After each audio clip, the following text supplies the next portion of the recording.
स्वचिंतन और शुभ चिंतन। शुभ चिंतक बनने का आधार स्वचिंतन और शुभ चिंतन। सदा सर्व के शुभ चिंतक अव्यक्त बाप दादा बोले, आज बाप दादा चारों ओर के विशेष बच्चों को देख रहे हैं। कौन से विशेष बच्चे हैं? जो सदा स्वचिंतन शुभ चिंतन में रहने कारण सर्व के शुभ चिंतक हैं। जो सदा शुभ चिंतन में रहता है वह स्वतः ही शुभ चिंतक बन जाता है। शुभ चिंतन आधार है शुभ चिंतक बनने का। पहला कदम है स्वचिंतन। स्वचिंतन अर्थात जो बाप दादा ने मैं कौन की पहली बताई है, उसको सदा स्मृति स्वरूप में रखना। जैसे बाप और दादा जो है, जैसा है वैसा उसको जानना ही यथार्थ जानना है। और दोनों को जानना ही जानना है। ऐसे स्व को भी जो हूँ, जैसा हूँ, अर्थात जो आदि अनादि श्रेष्ठ स्वरूप है, उस रूप से अपने आप को जानना और उसी स्वचिंतन में रहना, इसको कहा जाता है स्वचिंतन। मैं कमजोर हूँ, पुरुषार्थी हूँ, लेकिन सबलता स्वरूप नहीं हूँ, माया जीत नहीं हूँ, यह सोचना स्वचिंतन नहीं। क्योंकि संगम युगी पुरुषोत्तम ब्राह्मण आत्मा अर्थात शक्तिशाली आत्मा, यह कमजोरी व पुरुषार्थहीन व ढीला पुरुषार्थ देह अभिमान की रचना है। स्व अर्थात आत्म अभिमानी। इस स्थिति में यह कमजोरी की बातें आ नहीं सकती। तो यह देह अभिमान की रचना का चिंतन करना, यह भी स्वचिंतन नहीं। इस स्थिति में यह कमजोरी की बातें आ नहीं सकती। तो यह देह अभिमान की रचना का चिंतन करना, यह भी स्वचिंतन नहीं। स्वचिंतन अर्थात जैसा बाप वैसे मैं श्रेष्ठ आत्मा हूँ, ऐसा स्वचिंतन वाला शुभ चिंतन कर सकता है। शुभ चिंतन अर्थात ज्ञान रत्नों का मनन करना, रचता और रचना के गुह्य रमणीक राज्यों में रमण करना, एक है सिर्फ रिपीट करना, दूसरा है ज्ञान सागर की लहरों में लहराना, अर्थात ज्ञान खजाने के मालिकपन के नशे में रह सदा ज्ञान रत्नों से खेलते रहना, ज्ञान के एक एक अमूल्य बोलों को अनुभव में लाना, अर्थात स्वयं को अमूल्य रत्नों से सदा महान बनाना। ऐसा ज्ञान में रमण करने वाला ही शुभ चिंतन करने वाला है। ऐसा शुभ चिंतन वाला स्वतः ही व्यर्थ चिंतन पर चिंतन से दूर रहता है। स्वचिंतन शुभ चिंतन करने वाली आत्मा हर सेकंड अपने शुभ चिंतन में इतना बिजी रहती है जो और कोई चिंतन करने के लिए सेकंड व श्वास भी फुर्सत का नहीं। इसलिए सदा पर चिंतन और व्यर्थ चिंतन से सहज ही सेफ रहता है। न बुद्धि में स्थान है, न समय है। समय ही शुभ चिंतन में लगा हुआ है। बुद्धि सदा ज्ञान रत्नों से अर्थात शुभ संकल्पों से संपन्न अर्थात भरपूर है। दूसरा कोई संकल्प आने की मर्जी ही नहीं। इसको कहा जाता है शुभ चिंतन करने वाला। हर ज्ञान के बोल के राज को जानने वाला, सिर्फ साज के मजे में रहने वाला नहीं। साज अर्थात बोल के राज में जाने वाला। जैसे स्थूल साज भी सुनने में बहुत अच्छे लगते हैं ना, ऐसे ज्ञान मुरली का साज अच्छा बहुत लगता है, लेकिन साज के साथ राज समझने वाले ज्ञान खजाने के ज्ञान रत्नों के मालिक बन मनन करने में मगन रहते हैं। मगन स्थिति वाले के आगे कोई विघ्न आ नहीं सकता। ऐसा शुभ चिंतन करने वाला स्वतः ही सर्व के संपर्क में शुभ चिंतक बन जाता है।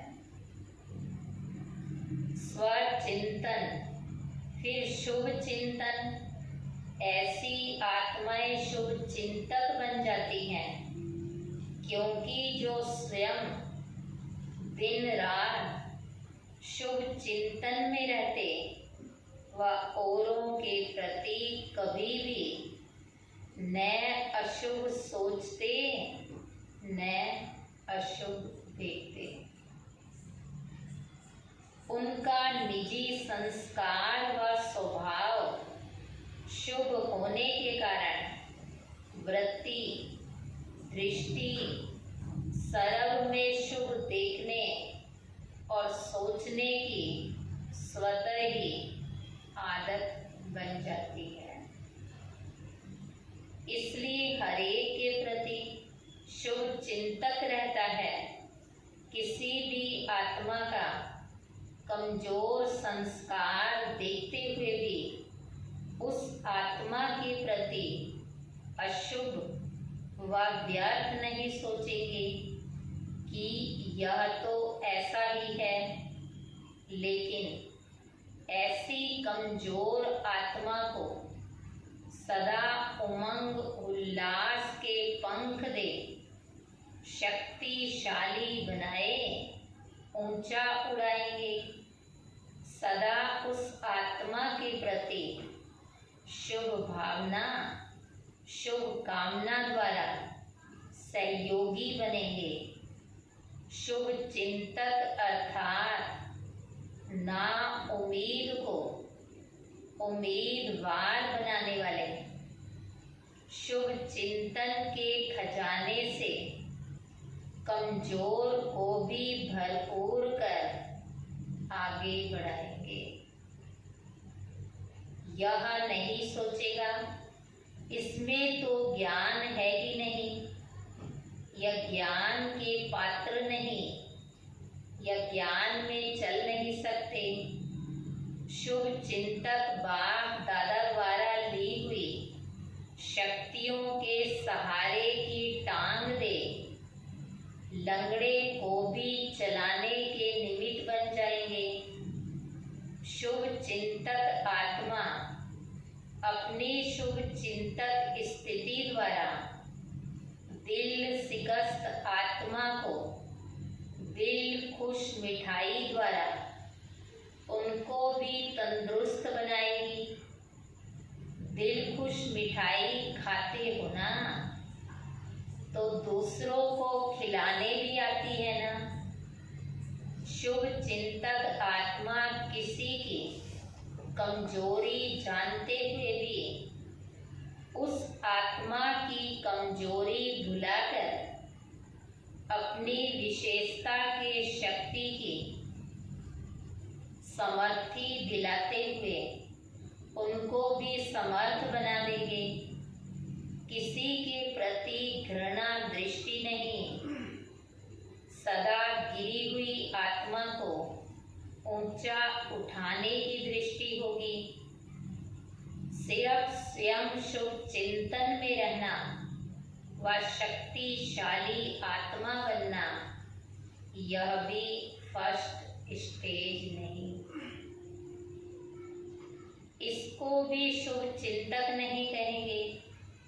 शुभ चिंतक अर्थात अपने खजानों को मनसा द्वारा, वाचा द्वारा, अपने रूहानी संबंध संपर्क द्वारा अन्य आत्माओं प्रति सेवा में लगाना। शुभ चिंतक आत्माएं नंबर 1 सेवाधारी, सच्चे सेवाधारी हैं। ऐसे शुभ चिंतक बने होना, सदा वृत्ति शुभ, दृष्टि शुभ, तो सृष्टि भी श्रेष्ठ ब्राह्मणों की शुभ दिखाई देगी। वैसे भी साधारण रूप में कहा जाता है, शुभ बोलो, ब्राह्मण आत्माएं तो हैं ही शुभ जन्म वाले, शुभ समय पर जन्मे हो। ब्राह्मणों के जन्म की घड़ी अर्थात वेला शुभ है ना। भाग्य की दशा भी शुभ है।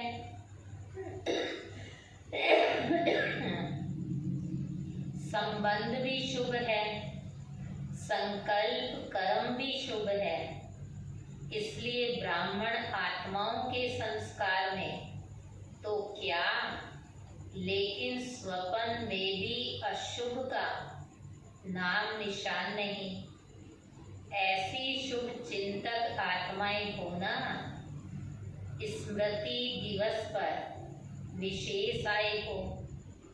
स्मृति दिवस अर्थात समर्थ दिवस, तो विशेष समर्थ आत्माएं आई होना। बाप दादा भी कहते हैं, सदा समर्थ आत्माएं समर्थ दिन मनाने भले पधारे। समर्थ बाप दादा समर्थ बच्चों की सदा स्वागत करते हैं। समझा? अच्छा, सदा स्वचिंतन के रूहानी नशे में रहने वाले, शुभ चिंतन के खजाने से संपन्न रहने वाले,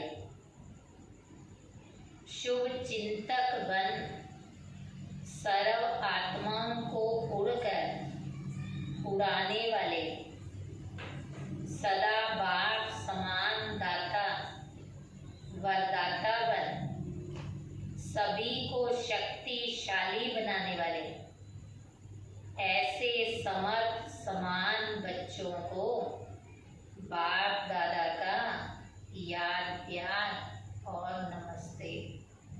और बच्चों की भी बाप दादा को याद प्यार और नमस्ते। फिर पार्टियों के साथ माताओं के ग्रुप से, माताएं सदा अपना श्रेष्ठ भाग्य देख हर्षित रहती हो ना। चरणों की दासी से सिर के ताज बन गई, यह खुशी सदा रहती है। कभी खुशी का खजाना चोरी तो नहीं हो जाता। माया चोरी करने में होशियार है।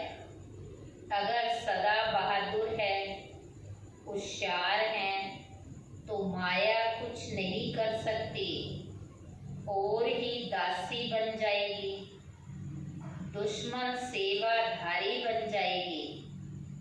तो ऐसे माया जीत हो, बाप की याद है, अर्थात सदा संग में रहने वाले हैं।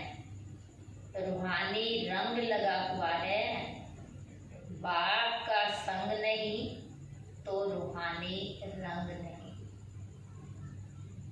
तो सभी बाप के संग के रंग में रंगे हुए नष्टो मोहा हो, या थोड़ा थोड़ा मोह है, बच्चों में नहीं होगा लेकिन पोत्रे दोत्रों में होगा।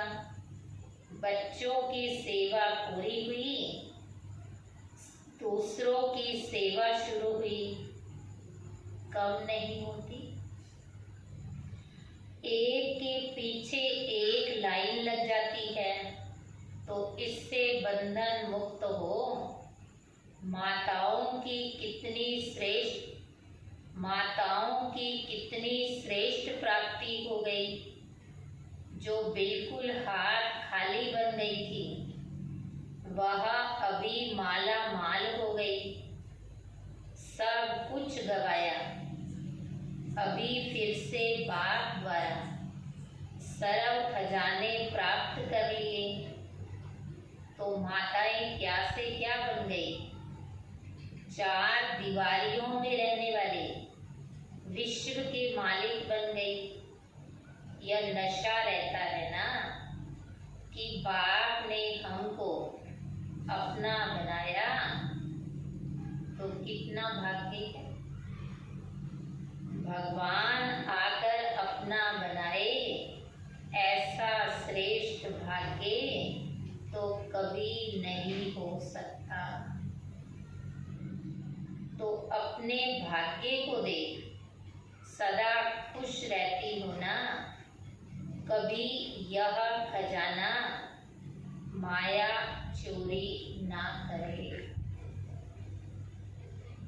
दूसरा, सभी पुण्य आत्माएं बने हो। सबसे बड़ा पुण्य है दूसरों को शक्ति देना। तो सदा सर्व आत्माओं के प्रति पुण्य आत्मा अर्थात अपने मिले हुए खजाने से महादानी बनो। ऐसे दान करने वाले जितना दूसरों को देते हैं, उतना पदम गुना बढ़ता है। तो यह देना अर्थात लेना हो जाता है। ऐसे उमंग रहता है। इस उमंग का प्रैक्टिकल स्वरूप है सेवा। मैं सदा आगे बढ़ते रहूं। जितना भी तन मन धन सेवा में लगाते, उतना वर्तमान भी महादानी पुण्य आत्माएं बनते और भविष्य भी सदा काल का जमा करते। यह भी ड्रामा में भाग्य है जो चांस मिलता है अपना सब कुछ जमा करने का, तो यह गोल्डन चांस लेने वाले हो ना। सोच कर किया तो सिल्वर चांस, फ्रॉड दिल होकर किया तो गोल्डन चांस। तो सब नंबर 1 चांसलर बनो। ओम शांति। बाबा की 85 की अव्यक्त